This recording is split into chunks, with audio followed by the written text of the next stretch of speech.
श्रावण महिन्याच्या चौथ्या सोमवारी जळगाव जामोद शहरामध्ये भव्य अशी भूतो न भविष्यती अशी कावड यात्रा निघाली। यावेळी जय श्रीराम हर हर महादेवाच्या गजरात संपूर्ण परिसर दणाणून गेला। कावड यात्रेमध्ये अघोरी तांडव नृत्याने सर्वांचे लक्ष वेधले। संपूर्ण तालुक्यातून हजारो शिवभक्त सोमवारी कावड यात्रेसाठी शहरात दाखल झाले। स्थानिक महाराष्ट्र बँक तुकाराम चौकापासून शहरातील मुख्य मार्गाने बस स्टँड, तहसील चौक, दुर्गा चौक, चौभारा चौक, मानाजी चौक हजारो शिवभक्तांच्या हर हर महादेव कावड यात्रा नीलकंठेश्वर मंदिरात सायंकाळी पोहोचली। येथे नीलकंठेश्वराचा जलाभिषेक करण्यात आला। यावेळी आमदार डॉक्टर संजय कुटे यांच्यासह राष्ट्रवादीचे जिल्हा कार्याध्यक्ष प्रसेनजित पाटील, भाजपाचे जिल्हाध्यक्ष सचिन देशमुख, शिवसेना सहसंपर्क प्रमुख दत्ता पाटील यांनीही नृत्यात सहभाग नोंदवित तरुण वर्गाचा आनंद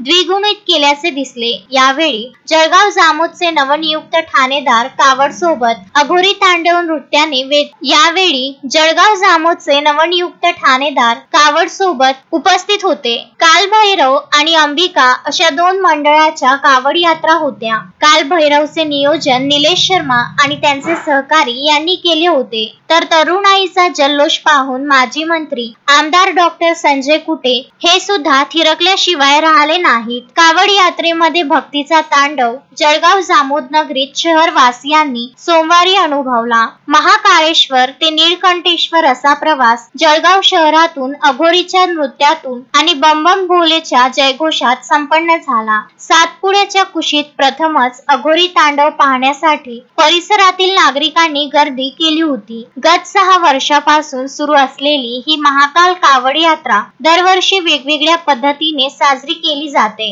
यावेळी चोख पोलीस बंदोबस्त लावण्यात आला होता। या यात्रेमध्ये विविध क्रीडा मंडळाच्या रोमहर्षक कवायती, बँड यांची उल्लेखनीय कामगिरी होती। सुमारे 1 किलोमीटर पेक्षा जास्त अंतर या कावड यात्रेने व्यापले होते। मनीष ताडे, विदर्भ न्यूज, जळगाव जामोद।